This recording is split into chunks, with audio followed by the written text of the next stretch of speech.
ជំរាបសួរសួស្តីប្រិយមិត្តទាំងឡាយតែចិត្តទាំងឆានដែលថ្មីទាំងចានៅថ្ងៃនេះដែររឿងសរៀនប៉ាសរ៉មចូលមកដល់ភាគទី11ហើយយើងសោះតែមួយភាគទៀតតែប៉ុណ្ណោះនឹងចូលមកដល់ទីបញ្ចប់ម្ល៉េះហើយបើសិនជាបងអូនមិនទាន់បានចុច Subscribe ឲ្យ admin ទេកុំភ្លេចចុចឲ្យ admin ម្នាក់មួយផងណាដើម្បីតែជាការជួយលើកទឹកចិត្តហើយនៅពេលនេះវិញចូលមកតាមដានទស្សនាជាមួយ admin ថ្ងៃនេះទាំងអស់គ្នាកាលពីចុងភាគមុននោះស៊ូអាបានអង្គុយមើលវីដេអូដែលពួកម៉ាក់របស់នាងបានផ្ញើឲ្យមកហ្នឹងតែ emotional បន្តមកទៀតមកពេលដែលម៉ាក់ស៊ូអាបានចូលមកដល់ក្នុងបន្ទប់ស៊ូអាក៏បាននិយាយប្រាប់ទៅកាន់ម៉ាក់ថាកូននឹងទទួលការដាក់ពិន័យកូនណាសមនឹងឲ្យគេដាក់ទោសសមនឹងឲ្យគេស្ដីឲ្យណាម៉ាក់ស៊ូអាគាត់ឡើងចង់ខឹងប៉ុន្តែគាត់ក៏ខំប្រឹងទប់អារម្មណ៍មកវិញហើយគាត់ក៏បាននិយាយប្រាប់ថាឥឡូវនេះស៊ូអាឯងនឹងគិតថាការសម្រេចចិត្តរបស់នាងគឺត្រឹមត្រូវប៉ុន្តែពេលក្រោយទៅនាងនឹងឯងមានការស្ដាយក្រោយយ៉ាងណាក៏ដោយស៊ូអាក៏បាននិយាយប្រាប់វិញកូនបានដើរតាមផែនទីដែលម៉ាក់បានដើរមកជារហូតទៅកូនណាបានមកដល់ពេលនេះប៉ុន្តែឥឡូវកូនចង់ជ្រើសរើសផ្លូវដែលខ្លួនឯងផ្លូវដែលត្រូវផ្លូវដែលកូនចង់បានកូនណាអត់ទៅរៀននៅបរទេសទេហើយកូនណានឹងរកវិធីដើម្បីតែអាចចូលរៀននៅសាកល Ivy League ដោយសមត្ថភាពផ្ទាល់ខ្លួនរបស់កូនម៉ាក់ស៊ូអាបានស្ដាប់ការបកស្រាយរបស់កូនហើយក៏ដឹងតែត្រូវដែរតើម្ល៉េះហើយគាត់ក៏បានយកព្រមតាមកូនទៅចុះហើយសាច់រឿងក៏បានកាត់មកពេលដែលស៊ូអានឹងបានមកដល់សាលារៀននាងមានវ៉ាលីមកជាមួយផងអីផងប៉ុន្តែនាងនៅរេរនៅមុខបន្ទប់នៅហ្នឹងនាងមិនហ៊ានដាក់ចុះទៅខាងក្នុងឡើយដល់ពេលដែលយន់ឌូបានមកឃើញនាងអរខ្លាំងណាស់ប៉ុន្តែនាងក៏ខំសម្ដែងធ្វើដូចជាធម្មតាអញ្ចឹងរួចមកនាងក៏បានអូវ៉ាលីស៊ូអានឹងដាក់ចូលទៅក្នុងបន្ទប់តែម្ដងរួមទាំងសួរថាមិននឹងស៊ូអាអត់ចូលទៅខាងក្នុងទេដល់ពេលដែលស៊ូអាបានចូលមកដល់ក្នុងបន្ទប់ហាត់សមរំហើយម្នាក់គឺថាស្ងាត់មាត់អីជ្រាបពួកគេគឺនៅចាំស្ដាប់ស៊ូអានិយាយហ្មងស៊ូអានឹងក៏បាននិយាយថា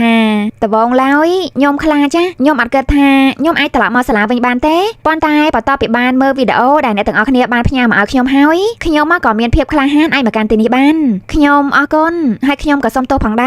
រជាពិសេសគឺសូមទោសទៅកាន់គីមយុលដងចេហើយនឹងយន់ឌូណាខ្ញុំសូមទោសយន់ឌូឯណាក៏បាននិយាយថាត្រូវហើយឯងអាក្រក់ខ្លាំងណាការដែលធ្វើបាបអ្នកដទៃដើម្បីតែឲ្យខ្លួនឯងរស់នៅបានណាគឺអាក្រក់ខ្លាំងមែនតើហើយឯងនេះកំសាឯងមានបានដឹងអត់ថាពួកយើងហ្នឹងខ្លាចយ៉ាងណាឥឡូវយើងអត់អធិស្ឋានឯងស្រួលទេឯងត្រូវតែសម្អាតបន្ទប់នេះដែលខ្លួនឯងរយៈពេល1ខែពេញពាក្យសម្ដីហ្នឹងគឺដូចតែអធិស្ឋានឲ្យតារាលហ្នឹងដល់អញ្ចឹងទៅគីមយល់គេក៏បាននិយាយដែរគេបាននិយាយថាខ្ញុំក៏មិនអធិស្ឋានឲ្យនាងងាយដែរនៅកំឡុងពេលដែលពួកយើងហាត់សមរំទិញនំយកមកញ៉ាំឲ្យច្រើនមកណារយៈពេល3អាទិត្យស៊ូអាក៏បានអូខេជាមួយនឹងសំណើទាំងអស់នេះយ៉ាងសប្បាយចិត្តយ៉ាងធូរចិត្តម្នាក់ពេលហ្នឹងគឺអស់សំណើឡើងពេញបន្ទប់រួចមកពួកគេក៏បាននាំគ្នាម្នាក់តាក់ជាមួយនឹងស៊ូអាមិត្តចេះដឹងខ្លួនខុសអញ្ចឹងក៏ទុកឲ្យកាយគ្នាបានកែខ្លួនទៅទង្វើនេះគឺពិតជាល្អមែនតើហើយនិយាយអញ្ចឹងខាងសាលារៀនក៏បានដាក់ពិន័យទៅឲ្យស៊ូអាហ្នឹងធ្វើការងារស្ម័គ្រចិត្តក៏ដូចជាជួយទៅលើសមាគមរយៈពេល1ខែដែរស៊ូអាគឺនាងយកព្រមធ្វើតាមទាំងអស់នេះមិនបានប្រកែកអីទេហើយតាមពីនាងបានដឹងខ្លួនខុសហើយក៏បានកែខ្លួនហ្នឹងម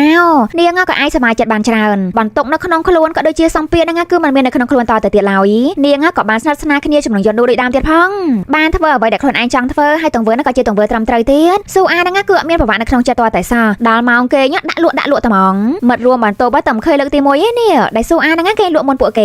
បើយើងនាំគ្នាមកមើលស្នេហារវាងសិស្សបកាយនិងសិស្សបានតារាងនេះវិញឥឡូវហ្នឹងគឺពួកគេអត់សូវបានស្វីតគ្នាឡើយដោយសារតែគីមយល់ហ្នឹងរវល់តែរៀនសូត្រហើយបើយន់ឌូវិញឲ្យតែថាបាក់សភៅមើលហើយផ្នែកហ្នឹងដឹងតែតន់យកហ្មងហើយនិយាយអញ្ចឹងដែលថាគីមយល់បានប្រវល់យន់ឌូទៅមើលកូនការពីលើមុននោះហ៎ពេលណាបានមើលទៅប្រឡងឆោមវាដូចយើងចប់មកយូរដែរហើយយន់ឌូនាងចាំតែគីមយល់ប្រវល់តើដូច្នេះហើយពេលយប់ឡើងបានចូលមកដល់គីមយល់ក៏បានឲ្យហាជួហ្នឹងជួយរៀបចំជំនុំគេបន្តិចមកគេមិនបានបបួលយន់ឌូនោះទៅមើលកូននៅខាងក្រៅសាលាទេពួកគេមើលនៅក្នុងសាលាតែម្ដងមិនចាំឲ្យពិបាកទៅណាឆ្ងាយនៅយប់នេះផងដែរគីមយល់ក៏បានប្រាប់ហាជួនបានសម្រាប់ចៃថាគេហើយនឹងយន់ឌូហ្នឹងតាក់ទងគ្នាហាជួនណាគេដឹងមុនហ្នឹងអញ្ចឹងទៅដូចជាអត់មានអីសប្រៃណាទេគេមានតែជូនពរឲ្យគូស្នេហ៍ទាំងពីរហ្នឹងស្រឡាញ់គ្នាបានយូរទៅជាបន្តមកគីមយល់ក៏បានយកណូតមួយហ្នឹងយកមកបិទនៅលើថ្ងាសរបស់យន់ឌូដែលណូតហ្នឹងបានសរសេរថាយប់អាត្រៀតនេះមិនដែរមកចាំខ្ញុំនៅបន្ទប់ពិសោធន៍មកបន្ទាប់ពីលោកគ្រូបានឆែកមើលតាមបន្ទប់រួចយន់ឌូគេអរគេនោះនាងចាំតែថ្ងៃហ្នឹងឯងតើលុះដល់ពេលពាក់កណ្ដាលអាត្រៀតបានចូលមកដល់ម៉ណាយឲ្យសប្រៃខ្លាំងមែនតើគីមយល់នេះបកាយរៀបចំសាហាវមើលទៅឡើងរ៉ូមែនទិកហើយឡើងស្អាតខ្លាំងណាស់ពួកគេក៏បានអង្គុយមើលកូនឡើងតិចចិត្តពួកគេក៏កាន់ដៃគ្នាផងគេកៅស្មាគ្នាទៀតនិយាយពីថាឡើងតំណងខ្លាំងដល់ឡៃម្នាក់ឡើងរំភើបពេញបេះដូងហើយរឿងក៏បានកាត់មកថ្ងៃមួយដែលខាងសាលារៀនបានអនុញ្ញាតឲ្យសិស្សហ្នឹងចេញទៅខាងក្រៅសាលាបានពួកគេចង់ទៅដើរលេងនៅណានៅទៅចង់ទៅគេនៅផ្ទះក៏បានដែរណាក៏បានដឹងតែថាពួកគេហ្នឹងមានពេលនៅខាងក្រៅរយៈពេល2-3ថ្ងៃគីមយល់គេខំតែសង្ឃឹមថាបាននៅក្បែរយន់ឌូឯងតើប៉ុន្តែដងជែហ្នឹងមកតារាងពេលវេលារបស់គេបានមុនបានដងជែគេឡើង best friend ជាមួយនឹងយន់ឌូតាំងពីតូចចាអញ្ចឹងហើយគឺមានតែគីមយល់ហ្នឹងរត់មកតាមដែរបានពេលហ្នឹងដងជែគេឡើងជន់ទី3ហើយកំឡុងពេលដែលពួកគេទាំង3នាក់ហ្នឹងបានញ៉ាំអីនៅក្នុងម៉ាតដងជែក៏បានសួរទៅកាន់យន់ឌូថាល្ងាចហ្នឹងញ៉ាំអីគេគីមយល់ក៏ស្រាប់តែជាអ្នកនិយាយថប់ណែហើយអត់មានទៅបាច់ទឹកនៅផ្ទះអីទេណម៉ាក់នៅផ្ទះខំរៀបចំធ្វើម្ហូបទុកឲ្យអត់មានគិតអីសោះហ្មង ដងចេក៏បាននិយាយប្រាប់វិញថាម៉ាក់របស់គេមិនចេះធ្វើម្ហូបផងហ្នឹងរួចមកគេក៏បាននិយាយទៅកាន់យន់ឌូទៀតយន់ឌូតែញ៉ាំបាយនៅផ្ទះឯងហ្មងម៉ាក់ឯងប្រកែធ្វើម្ហូបណាគីមយល់ហើយណាគេកាន់តែប្រច័ណ្ឌលើសដើមដងចេដូចអត់មានចេះមើលស្ថានភាពមើលកលៈទេសៈអីសោះហ្មងណហើយបើយន់ឌូឯនេះវិញនាងអង្គុយតែអស់សំណើចលុះដល់ពេលដែលពួកគេត្រូវដើរត្រឡប់មកកាន់ផ្ទះវិញនោះម្នាក់ឡើងស្ម័គ្រចិត្តទទួលឆាត់ឲ្យយន់ឌូនៅខណៈពេលហ្នឹងដែរយើងក៏បានឃើញប៉ាគីមយល់ហើយនឹងម៉ាក់យន់ឌូហ្នឹងបានទទួលឆាត់ជាមួយគ្នាដើរមកកាន់ផ្ទះដែរហើយនៅយប់នេះពួកគាត់ក៏មានបំណងចង់ប្រាប់ឲ្យកូនហ្នឹងបានដឹងតែពួកគាត់ហ្នឹងបានតាក់ទងគ្នាហើយបើយើងកន្លែងមកក្មេងៗយ៉ាងនេះវិញទីបំផុតទៅដងចេហ្នឹងក៏បានដើរមកដល់ផ្ទះមុនតែថាផ្ទះរបស់គេហើយនឹងផ្ទះយន់ឌូហ្នឹងនៅឲ្យជាប់គ្នាគីមយល់ហ្នឹងគ្មានតែបានកាន់ដៃជាមួយយន់ឌូបានយូរអីទេប៉ុន្តែទោះបីជាបានកាន់ដៃតែមួយផ្លែហ្នឹងក៏វាគ្រាន់បើជាងបានកាន់ដែរមែនអត់ពួកគេទាំងពីរនាក់ហ្នឹងទៅស្វីតជាមួយគ្នាបាននាទីស្រាប់តែពួកគេហ្នឹងក៏បានដើរមកទល់មុខម៉ាក់ប៉ារបស់ពួកគេតែម្ដងម៉ាក់យន់ឌូវិញគាត់ឡើងខំប្រឡែងដៃពីប៉ារបស់គីមយល់យ៉ាងលឿនរីឯពីរនាក់ក្មេងៗវិញក៏បានប្រឡែងដៃចេញពីគ្នាដែរទៅតែពេលហ្នឹងឯងដែលពួកគេទាំង4នាក់ហ្នឹងបានដឹងពីអត្តសញ្ញាណរបស់គ្នាទៅមកម៉ាក់ប៉ាហ្នឹងស្រឡាញ់ម៉ាក់ប៉ាអញ្ចឹងទៅហើយបើកូនវិញស្រឡាញ់គ្នាដែររឿងក៏បានកាត់មកពេលដែលយន់ឌូហ្នឹងបានចូលមកដល់ក្នុងផ្ទះនាងនិយាយរករឿងម៉ាក់នាងច្រើនណាស់នាងអន់ចិត្តមែនតើដែលម៉ាក់របស់នាងលាក់ពីទំនាក់ទំនងស្នេហារបស់គាត់ហ្នឹងបានឲ្យនាងដឹងសោះហើយសំខាន់សង្សាររបស់ម៉ាក់នាងគឺជាប៉ាមើលដុំថ្នាក់របស់នាងទៀតម៉ាក់យន់ឌូក៏បានប្រកែកមានណាអត់មានតាក់ទងគ្នាសង្សារអីទេអត់អញ្ចឹងទេយន់ឌូក៏បាននិយាយតទៀតកូនខំប្រាប់ម៉ាក់ឡើងគ្រប់យ៉ាងប៉ុន្តែម៉ាក់វិញលាក់កូនអត់ស្មារភាពគ្នាសោះហើយម៉ាក់ស្គាល់គាត់យូរនៅសំខាន់ណាតាក់ទងគ្នាតាពីពេលណាមកម៉ាក់យន់ឌូក៏នៅតែបន្តប្រកែកអូយអត់មានតាក់ទងស្នេហាអីទេពួកយើងគ្រាន់តែជាអ្នកស្គាល់គ្នាហើយរៀងស្និទ្ធស្នាលគ្នាបន្តិចបន្តួចហ្នឹងណាយន់ឌូក៏បានសួរដេញហើយចុះក្រែងមុនហ្នឹងឃើញកាន់ដៃគ្នាហ៎ម៉ាក់យន់ឌូក៏បានតបថាកាន់ដៃអីគេកូនឯងមើលច្រឡំហើយយន់ឌូហ្នឹងក៏បាននិយាយទៀតអត់ទេកូនឃើញកាន់ច្បាស់ហ่ะឥឡូវប្រាប់កូនមើលម៉ាក់តាក់ទងគ្នាជាអីម៉ាក់យន់ឌូក៏បានប្រាប់ម្ដាយអញ្ចឹងថាអត់មានអីឡើយយ៉ាងណាក៏ដោយក៏យន់ឌូហ្នឹងនៅតែបន្តជំរាបសួរទៀតបើយើងងាកទៅមើលគីមយល់ហើយនឹងប៉ារបស់គេវិញគីមយល់ក៏បានសួរទៅកាន់ប៉ាដូចជាយន់ឌូអញ្ចឹងប៉ាគីមយល់គឺគាត់អាចបានលាក់កូនឡើយគាត់បាននិយាយប្រាប់តាមត្រង់ទាំងអស់គឺគាត់ពិតជាបានតាក់ទងគ្នាជាមួយម៉ាក់យន់ឌូពិតមែនទំនាក់ទំនងហ្នឹងគឺជាទំនាក់ទំនងមួយយ៉ាងច្បាស់លាស់គាត់ថារកតែឱកាសល្អនឹងប្រាប់ឲ្យគីមយល់បានដឹងដែរតើប៉ុន្តែគីមយល់ហ្នឹងក៏បានមកដឹងបានមុនបានគីមយល់ក៏ស្រាប់តែមានអារម្មណ៍ថាតូចចិត្តអន់ចិត្តមែនតើគេមិនចង់ឲ្យប៉ារបស់គេតាក់ទងគ្នាជាមួយម៉ាក់យន់ឌូឡើយរួចមកគីមយល់គេក៏សុំពេលវេលានៅតែម្នាក់ឯងគេមិនចង់និយាយអ្វីតទៅទៀតទេបើយើងបងវាយមកមើលយន់ឌូឯណានាងប្រវាក់ចិត្តឡើងប្រកែកប្រកាន់ពេញពោកនាងគិតថាបើសិនជាម៉ាក់ប៉ាពួកគេស្រឡាញ់គ្នាមែននាងហើយនឹងគីមយល់ហ្នឹងមិនខ្លាចទៅជាបងប្អូននឹងគ្នាមែនអត់ហើយបើអញ្ចឹងមែននាងគិតធ្វើមកយើអូយហើយពួកគេបានស្រឡាញ់គ្នាជាសង្សារអត់ចោះកាន់តែគិតគឺកាន់តែ stress តើយន់ឌូហ្នឹងដោះស្រាយយ៉ាងណា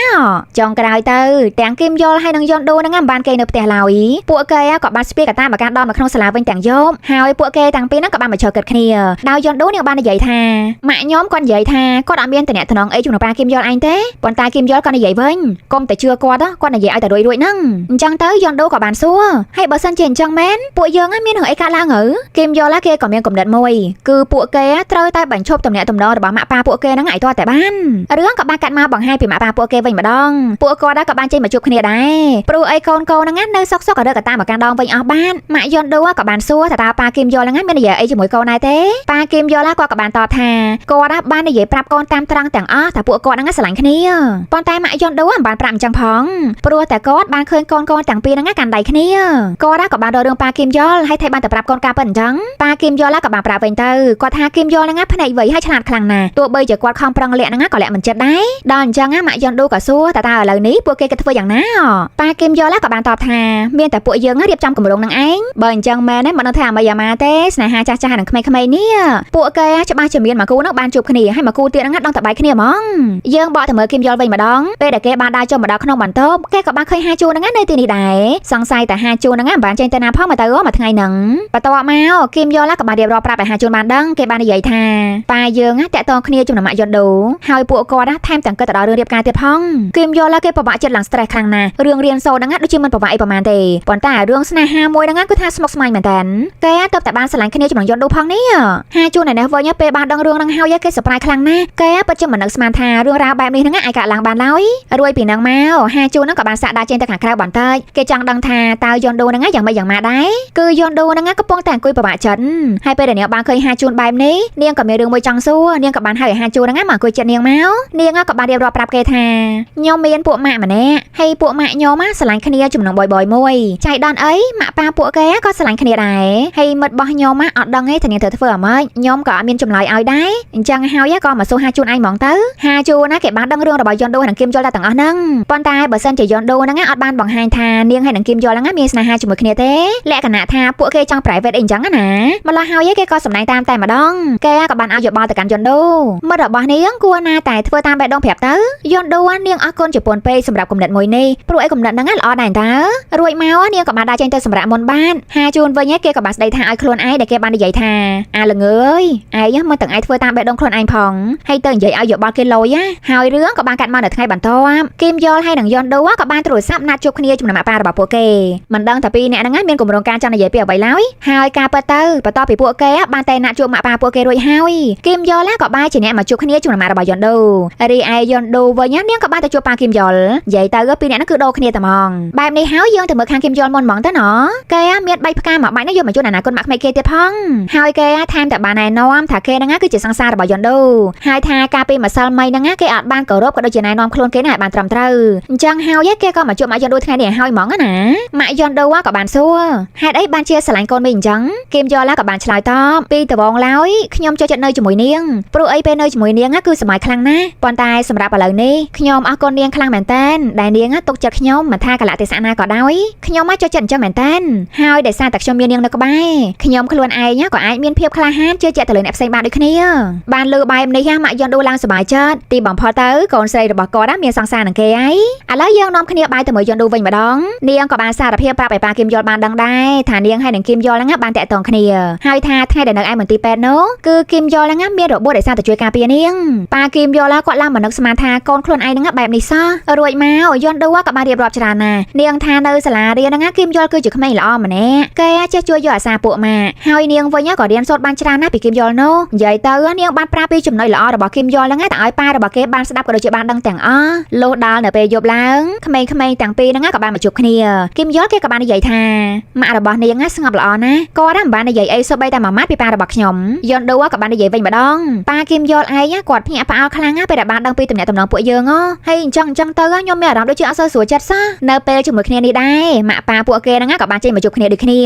ាប៉ាគីមយល់គាត់បាននិយាយថាយន់ដូកាត់ទៅអូនឯងសតម៉ាក់យន់ដូក៏បានតបទាំងអស់សំណោចត្រូវហើយកូនរបស់ខ្ញុំអញ្ចឹងកាត់មកខ្ញុំនឹងឯងរួចមកប៉ាគីមយល់ក៏បាននិយាយទៀតថាយន់ដូហ្នឹងអាចបើកបេះដូងរបស់គីមយល់បានទាំងដែលគាត់ដែរជាឪគេហ្នឹងបើកអត់បានតតែសោះហើយបើអញ្ចឹងមែនពួកគាត់ហ្នឹងត្រូវតែលះបង់ស្នេហាខ្លួនឯងដើម្បីតែកូនមែនមើលទៅដូចជាពិបាកដល់ហើយព្រោះអីទំនាក់ទំនងពួកគាត់មិនមែនពី3ថ្ងៃអីណារឿងក៏បានកាត់មកនៅថ្ងៃបន្ទាប់ទៀតយើងបានឃើញថាខាងក្រសួងគឺរឹតបន្តឹងខ្លាំងណាស់តាក់ទងជាមួយនឹងអង្គើពុករលួយនៅតាមសាលារៀននីមួយៗដូច្នេះហើយបរិសុទ្ធសក់ម្នាក់នេះដែលគាត់រៀងមានអំណាចដែរណាគាត់ក៏បានឲ្យយោបល់ទៅកាន់ប៉ាហាជូនគាត់ចង់ឲ្យហាជូនហ្នឹងចេញពីក្រុម cheerleader ហ្នឹងទៅព្រោះអីទៅថ្ងៃមកដឹងតែថាខាងក្រសួងចុះតែឆែកមើលក្រុមហ្នឹងហ្មងព្រោះអីក្រុម cheerleader ហ្នឹងធ្លាប់មានប្រវត្តិថាមានការសោកប៉ាន់គ្នាអីនោះបន្ទាប់ពីពួកគាត់បានពិភាក្សាគ្នាបែបនេះរួចប៉ាហាជូនក៏បានចេញមករកកូនដល់សាលារៀនដែលគាត់ចាំកូននៅឯចំណតឡានហើយពេលដែលបានឃើញកូនមកដល់ហើយគាត់ក៏បានប្រាប់ឲ្យកូនហ្នឹងចាក់ចេញពីក្រុម cheerleader ហ្នឹងទៅហាជូនគេក៏បានបញ្យល់ប្រាប់គេថាពេលអាទិត្យទៀតគឺដល់ថ្ងៃប្រកួតធំហើយហើយបើថានៅសុកសុកគេចេញពីក្រុមបែបនេះការសំដែងហ្នឹងដឹងតែប្រវាក់ខ្លាំងហ្មងប៉ាហាជូនឡើងខឹងកូនគាត់ប្រងនឹងផ្ទះកូនឯងតើកុំតែមានក្មេងៗពីរនាក់ហ្នឹងដើរកាត់ទីនេះអញ្ចឹងទៅគាត់ក៏មិនហ៊ានផ្ទះវិញបន្ទាប់មកគាត់ក៏បានហៅឲ្យហាជូនហ្នឹងចូលមកខាងក្នុងឡានពួកគេចេញទៅនិយាយគ្នានៅអហ្វីសរបស់គាត់វិញដល់ពេលដែលនៅឆ្ងាយពីភ្នែកគេឯងអញ្ចឹងទៅប៉ាហាជូនឡើងស្រួលវាធ្វើបាបកូនបាត់ហើយប៉ាអីក៏ហឹងសាម៉េះនេះគាត់នៅតែបង្ខំឲ្យហាជូនហ្នឹងចេញពីក្រុម cheerleader ហ្នឹងអញ្ចឹងយើងក៏លេចមកមើលក្រុម cheerleader នេះវិញពួកគេគឺនៅហាត់សមតាមធម្មតាហើយថាហាជូនហ្នឹងចេញទៅបាត់ឡើងយូរទៅហើយស្មាននេះនៅតែមិនឃើញមកហាត់រំទៀតគីមយល់គេក៏កាត់ចិត្តបារម្ភខ្លាំងណាស់ម្ល៉េះហើយគេក៏បានចេញមករកហាជូនដល់ផ្ទះប៉ុន្តែចៃដន្យអីហាជូនបាននៅផ្ទះផងហ្នឹងគីមយល់ក៏បានសួររកប៉ាហាជូនវិញម្ដងថាតើគាត់ហ្នឹងនៅណាទៅឥឡូវនេះអ្នកមើលការខុសត្រូវនៅក្នុងផ្ទះហាជូនក៏បានប្រាប់វិញថាប៉ាហាជូនហ្នឹងចេញទៅជួបគ្នាជាមួយអតិថិជនបាត់ទៅហើយដូចនេះហើយជាបន្តមកគីមយល់ក៏បានសាកទូរស័ព្ទទៅរកហាជូនម្ដងទៀតប៉ុន្តែហាជូនហ្នឹងនៅតែមកលើទូរស័ព្ទរបស់គេអញ្ចឹងគេពិតជាមិនដឹងតតែសោះថាហាជូនហ្នឹងទៅសង្ងំលាក់ខ្លួនឯណាលុះដល់ពេលយប់ឡើងបានចូលមកដល់យន់ដូក៏ស្រាប់តែឃើញហាជូនហ្នឹងនៅសង្ងំតែម្នាក់នៅកម្មចរាសាលាឯណាមាត់វិញឡើងបែកហើយខ្លួនគេវិញឡើងចុករយយន់ដូនាងរៀងបារម្ភដែរនាងក៏ចង់លាបរបួសឲ្យគេប៉ុន្តែហាជូនក៏បាននិយាយប្រាប់គេសុំឲ្យយន់ដូហ្នឹងចាត់ទុកថាបានឃើញគេទៅចោះព្រោះអីគេរៀងខ្មាស់ដែរនោះយន់ដូនាងធ្វើជាអត់ឃើញក៏បានដែរទៅប៉ុន្តែនាងក៏បានសុំឲ្យហាជូនហ្នឹងលាបរបួសរបស់គេផងបន្ទាប់មកនាងក៏បានដាក់ចេញទៅកាន់ដំស្រាប់តែហាជូនឯណាក៏បានដើរមកអោបនាងពីក្រោយជាប់គេស្រក់ទឹកភ្នែកផងអីផងហើយគេក៏បាននិយាយថាកុំទៅណាអីណានៅជាមួយខ្ញុំបន្តិចទៀតទៅខ្ញុំឈឺចាប់ខ្លាំងណាស់យន់ដូក៏ចេះតែនៅសង្ងំស្ងៀមលូបានមកសបកក្រោយមកយន់ដូហ្នឹងក៏អាចនាំហាជូនមកកាន់បន្ទប់ពេទ្យឲ្យទាល់តែបានពេលនឹងទៀត សោតគីមយល់ក៏បានមកឃើញពីអ្នកហ្នឹងកំពុងតែអង្គុយជាមួយគ្នាប៉ុន្តែគេអត់បានប្រច័ណ្ឌអីឡើយដោយគេបានដើរទៅយកប្រាប្រាលៀងរបួសហើយគេក៏បានឲ្យយន់ដូហ្នឹងចេញទៅសម្រាប់ចោយន់ដូហ្នឹងបើចាំបាច់នឹងជួយគេទេព្រោះអីហាជូហ្នឹងត្រូវដល់អាវណាយន់ដូហ្នឹងចង់នៅមើលមែនហេតុនេះហើយយន់ដូនាងក៏បានចេញទៅសម្រាប់មុនរីឯគីមយល់វិញគេក៏បានចាប់ផ្ដើមជួយលៀងរបួសទៅឲ្យហាជូដូចទៅសពដងអញ្ចឹងហើយគេក៏បានសួរថាមកពីរឿងចំណាត់ថ្នាក់ទៀតហើយមែនទេហាជូណាគេក៏បានជានិយាយថាយើងសុំទោសចំពោះរឿងគ្រប់យ៉ាងណាគីមយល់ក៏មិនបានសួរនាំអ្វីតទៅទៀតដែរគេក៏នៅជួយលៀបរបួសឲ្យទាល់តែរួចរាល់លុះដល់នៅព្រឹកថ្ងៃថ្មីយើងក៏បានឃើញថាទំនាក់ទំនងស្នេហារវាងគីមយល់ហើយនិងយន់ដូហ្នឹងគឺនៅតែស្អិតរមួតជាមួយគ្នាដូចដើមចំណែកឯការហាត់សមរបស់ក្រុម cheerleader វិញក៏នៅតែប្រព្រឹត្តទៅតាមធម្មតាហើយថានៅកំឡុងពេលដែលពួកគេកំពុងតែហាត់នៅថ្ងៃនេះនាយករងក៏បានចូលមកហៅហាជូនបន្តិចព្រោះតែនាយកសាលាហ្នឹងចង់ជួបគ្នាជាមួយហាជូនដល់ពេលដែលហាជូនបានមកជួបហើយនាយកសាលាហ្នឹងក៏បាននិយាយថាប៉ារបស់ឯងបានទូរស័ព្ទមករកខ្ញុំដោយផ្ទាល់គាត់បានឲ្យឯងលាឈប់ពីក្រុម cheerleader ព្រោះអីវាប៉ះពាល់ទៅដល់ការរៀនសូត្ររបស់ឯងខ្លាំងណាស់មករយៈនេះគឺឯងរៀនមិនបានចំណាត់ថ្នាក់ល្អឡើយហាជូនណាគេក៏បានសួរបកវិញចុះបើសិនជាខ្ញុំអត់ព្រមឈប់តាមមានអីកាត់ឡើងទៅនាយកសាលាក៏បានប្រាប់ចំតែហ្មងទៅស្រួលនិយាយគ្នាគឺថាបើសិនជាហាជូនហ្នឹងមិនព្រមឈប់មិនព្រមធ្វើតាមបំណងរបស់ប៉ាគេទេអ្នកគ្រូណាមក៏ដូចជាលោកគ្រូបន្ទោថ្នាក់ហ្នឹងនឹងមានគ្រោះថ្នាក់ប៉ាហាជូនណាយកជីវិតអ្នកដទៃមកគំរាមមកលេងសើចអញ្ចឹងហ្មងរួយមកទៀតមកនាយកសាលាក៏បានទុកពេលហាជូនហ្នឹងគិតខ្លះសិនដែរគាត់មិនបានឲ្យគេហ្នឹងសម្រេចចិត្តភ្លាមឡើយដូច្នេះហើយហាជូនណាគេក៏បានដើរមកកាន់ក្លឹប cheerleader វិញទាំងប្រវត្តិទាំងណែនៅក្នុងទ្រូងមែនតើថ្ងៃនេះក៏គេមិនបានចូលទៅហាត់បន្តដែរគេបានត្រឹមតែសម្លឹងមើលពួកគេពីចម្ងាយតែប៉ុណ្ណោះលុះពេលដែលក្រុមគេបានហាត់ចប់អីស្រួលបួលហើយហាជូនណាក៏បានប្រាប់ទៅកាន់អ្នកគ្រូណាមគឺគេសុំលាឈប់ពីក្រុមអ្នកគ្រូណាមគាត់ឆ្ងល់មែនតើសោះតែពីអាទិត្យទៀតប្រកួតឯហ្នឹងមិនបានជាហាជូនហ្នឹងចង់ឈប់អញ្ចឹងគាត់ក៏បានសួរហេតុផលហាជូនណាគេគ្រាន់តែប្រាប់ថាគេចង់ឈប់ហ្មងនិយាយទៅគឺលែងចង់ធ្វើទៀនម្ល៉េះហើយពេលថ្ងៃស្អែកបានចូលមកដល់អ្នកគ្រូណាមក៏បានប្រាប់ទៅឲ្យសិស្សបានដឹងគឺថាហាជូនណាបានសុំលាឈប់ហើយដោយសារតែគេមានបញ្ហាផ្ទាល់ខ្លួនទោះបីជាអញ្ចឹងក៏ដោយចុះម្នាក់ហ្នឹងដូចជាមិនយល់ពីហាជូនទាល់តែសោះប៉ុន្តែគីមយល់ឯនេះវិញគេអាចយល់បានខ្លះយ៉ាងណាក៏ដោយគេក៏បានមកសួរហាជូនហ្នឹងបញ្ជាក់ឲ្យកាន់តែច្បាស់លាស់ហាជូនណាក៏មិនបាននិយាយប្រាប់ពីការពិតដែរដែលថាប៉ារបស់គេនឹងបានគំរាមគេនោះគេគ្រាន់តែនិយាយថាគេចង់ផ្ដោតសំខាន់ទៅលើការរៀនព្រោះឯចំណាត់ថ្នាក់របស់គេគឺធ្លាក់ច្រើនមែនតើស្រាប់តែគីមយល់ក៏បានសួរគេថាដោយសារតែយន់ដូមែនទេអ្នកទាំងអស់គ្នាដឹងមិនអត់ពេលដែលហាជូនបានអោបយន់ដូពីក្រោយនោះហ៎គីមយល់គឺគេបានមកឃើញទាំងអស់ហើយគេមើលដឹងផ្លែតតែហាជូនហ្នឹងក៏ស្រឡាញ់យន់ដូដូចជាគេដែរបើអញ្ចឹងមែនណាកុំថា best friend ណាឆ្លោះគ្នាដោយសារតែមនុស្សស្រីឯសោះណារឿងម៉ាក់ប៉ាដល់ស្រ័យមិនទាន់បានផងឥឡូវចូលមកដល់រឿង best friend ទៀតណាភាគនេះដែរក៏បានស្លេះត្រឹមតែប៉ុណ្ណឹងបាទដូច្នេះហើយរងចាំតាមដានទស្សនានៅភាគក្រោយទាំងអស់គ្នាទៀតណាហើយរងចាំជួបជាមួយអ្នកមេធានីម្ដងទៀតនៅវីដេអូក្រោយកាន់សាមីដាអញ្ញង